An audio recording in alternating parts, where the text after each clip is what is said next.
Nous sommes à 1400 mètres au-dessus d'Annecy, sur la montagne du Semnouz, en France, juste à côté de la Suisse. Cette année, à cause du Covid et des mesures de distanciation sociale, la grande balade qui a lieu dans le cadre du festival Paysage Annecy n'aura pas lieu dans la ville, mais dans la montagne, entre les alpages et les forêts, le long des sentiers de randonnée. Une centaine d'artistes se sont donné rendez-vous. Ils vont danser, chanter, jouer de la musique. Ce grand spectacle déambulatoire commence demain, pendant tout le week-end. Aujourd'hui, c'est le dernier jour de répétition et nous avons assisté aux répétitions de la compagnie DCA avec les danseurs de Philippe de Coufflet.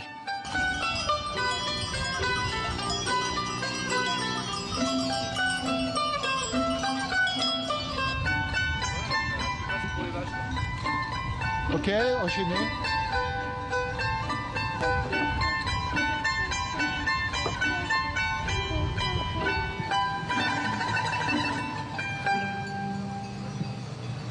J'ai à mes côtés le fondateur de la compagnie, le chorégraphe Philippe de Coufflet. Alors Philippe, est-ce que c'est votre premier spectacle depuis le déconfinement? Est-ce que vous êtes heureux de retrouver votre public? Alors oui, aux deux questions. C'est la première fois qu'on va se reproduire en public. Du coup, effectivement, comme les théâtres sont fermés, eh bien, on joue dehors. Je trouve que c'est une excellente idée qu'a eue Salvador Garcia. Je suis très heureux, on est tous très heureux de pouvoir enfin refaire notre métier dans des conditions un petit peu étranges, mais c'est tout à fait intéressant et je pense que ça va être une très belle expérience. Si on respecte les consignes actuelles, on danse masqué et on danse à distance. Ce qui n'est pas inintéressant, mais ce qui réduit considérablement le champ des possibles. Moi, ce que j'aime, c'est confronter des corps différents, mais côte à côte, pas à 4 mètres de distance. Mais heureusement, grâce à des initiatives comme celle de Salvador Garcia, on peut sortir, on peut se rencontrer et on peut encore exercer notre beau métier devant du public. Mais c'est vrai que là, c'est très, très, très délicat, puisqu'on fait ça un week-end, qui va être un week-end un peu magique, mais c'est tout en réalité.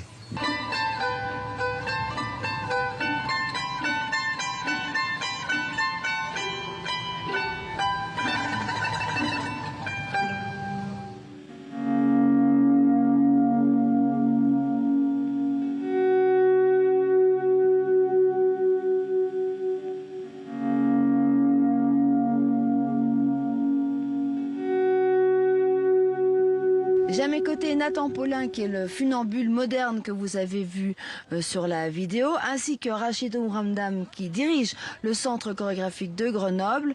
Alors, première question, est-ce que votre spectacle est d'une certaine manière une première forme de spectacle post-Covid ? Alors oui, c'est un moyen d'avoir un public qui déambule dans un milieu ouvert. Donc oui, c'est un spectacle Covid compatible et c'est un moyen aussi d'être dans des milieux naturels. Et moi, ça me correspond bien cette partie en nature plutôt que d'être dans un théâtre enfermé. Pour moi, je fais des grandes traversées, donc ça me va bien d'être ici.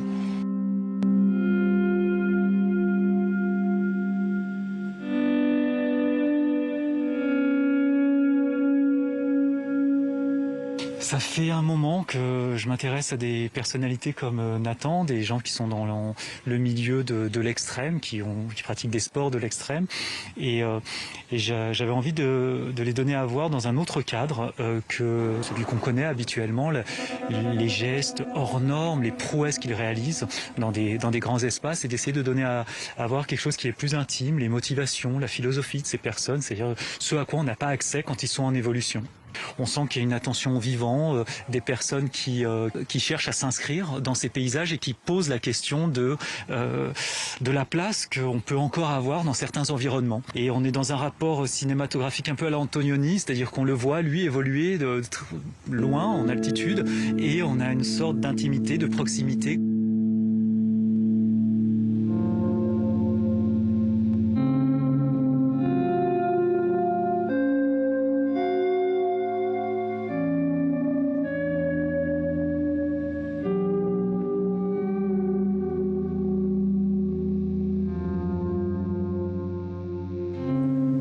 Et on retrouvera Pascal Bourgault demain pour la grande balade ouverte au public.